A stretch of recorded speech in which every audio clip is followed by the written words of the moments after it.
Hello, my name is Aaliyah. Welcome to our documentary about COVID-19. We will be talking about the effects on COVID, on people and on the government, how the government handled it and how the government should have. Good evening. The coronavirus is the biggest threat this country has faced for decades, and this country is not alone. All over the world we're seeing the devastating impact of this invisible killer.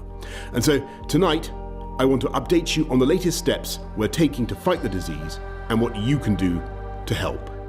And I want to begin by reminding you why the UK has been taking the approach that we have. Without a huge national effort to halt the growth of this virus, there will come a moment when no health service in the world could possibly cope, because there won't be enough ventilators, enough intensive care beds, enough doctors and nurses. And as we've seen elsewhere in other countries that also have fantastic healthcare systems, that is the moment of real danger.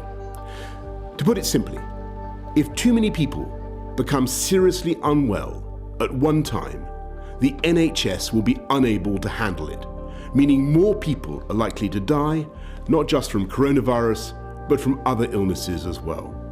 So it's vital to slow the spread of the disease, because that is the way we reduce the number of people needing hospital treatment at any one time, so we can protect the NHS's ability to cope and save more lives. And that's why we've been asking people to stay at home during this pandemic.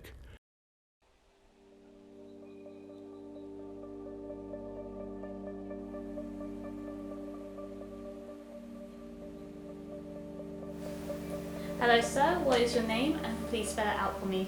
Hello, my name is James Fison, Jamesfison. My name is Elma Olaki. Can you spell it out for me? ELHAMAULAQI. Alright. What is your name? Hello, my name is Ben Houghton. Can you spell it out for us? That is BENHOOTON. Have you been in fear of COVID? Very much so. I'd call it a healthy respect. You hear the facts of people dying and you think, gosh, it's quite close. You see regional variations and you think, yes, it's getting stronger in my area, perhaps I need to be even more careful. Always, ever since it started. And I think even before it came to the UK, there was just that fear of, it coming here and affecting our lives massively. And it was the same case, that whole fear surrounding it with the Ebola crisis a few years ago. And it's just sort of brought up that fear again, but obviously it was a whole lot worse.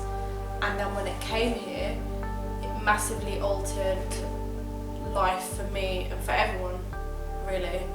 In terms of my routine, I rely heavily on routine and it just threw it off whack. And fear of catching it as well. I knew there was massive sort of health implications. I've never caught it myself, but I knew that if I was to catch it, it would be quite hard. So I heard that you had COVID recently. What led you to get COVID? Well, my brother caught it while at school and he kind of came into the house and spread it all around the place. How was your recovery from COVID? It was difficult. I caught it, not only did I catch it, but it was even worse than my brother. And so I had to go to the hospital due to breathing problems. And then after I finally got out of hospital, I still suffered from some of the effects of COVID, such as a cough, some lightheadedness, and a loss of balance, as well as this kind of phasing in and out.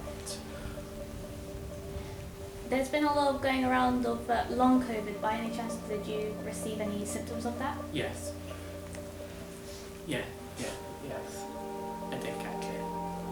And what were the symptoms that you got after due to long COVID? The symptoms included a kind of this feeling that I was losing my balance half the time, lightheadedness, tiredness, as well as my cough, and some snot, kind of suffered a bit, as well as I kept kind of phasing in and out of lessons, so where I would kind of stare off, be lost in thought.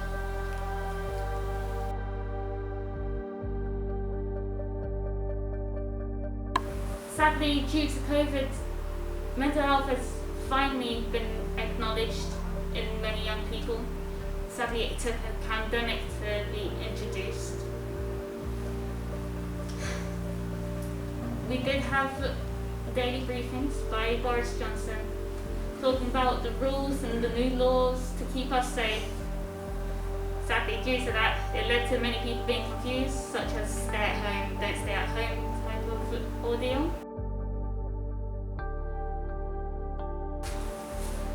Due to the in and outs of lockdown, we had to deal with the frustration and the anger that we have held due to being pushed in and out of our homes and staying away from our friends, leading to mental health issues being found in young people a lot higher, and a lot of racism that has gone on due to COVID. We went in and out of lockdown with the December lockdown, and it led to many people's education being ruined. And how was your education affected by this? Well, I had to do a bunch of remote learning for a majority of my isolation, which was a bit difficult because not only did I not have the support that I needed, but I didn't even have a lot of the software like Adobe, Photoshop, Premiere Pro, and this any briefing on what the subject was. How about your mental health from the beginning of COVID to now? Can you repeat that? How's your mental health from the beginning of COVID to now? It's mostly been fine. I haven't suffered too much. Well, both were affected massively, particularly my education. When the first lockdown happened, the first cases of coronavirus were known, I was in my third and final year at university, and obviously I was well underway with writing my dissertation, which was due in March 2020, and so when the first lockdown happened, it was about I think 1 or 2 weeks before the dissertation was due. And obviously we were all made to stay at home, so I couldn't go to uni to get more books or to go to visit like my supervisor or even my other lecturers for my other assignments. That was tough because obviously you need that support with such an intense amount of work, and I struggled a fair bit with just doing online research, because for that kind of work you need both online and in person. And also my job is the type of job that you need to be at the workplace, because I support students. It's very hard to support students remotely because there's only so much that you can do on a computer. It's much easier when you're physically with students and engaging with them rather than being online. There are many rules and new laws that have been introduced due to COVID since 2020 to now. There was a new rule of social distancing being 2 meters apart, the new rules of limited people being in shops, which has been lifted since 2020. The masks, which you see me wearing right now, have been a new trend and a new fashion icon due to COVID. Many people have questioned the rights of COVID, leading to the wearing masks in schools and while travelling on public transport. Many people do not believe that the mask rule should be allowed since the human rights. Understandably, yes, human rights should be allowed to be expressed, but to protect others, we need to keep these on. There have been many spikes over 2021 and many deaths that have occurred. We had new rules of COVID, new rules due to COVID, such as staying at home while working and while learning from education.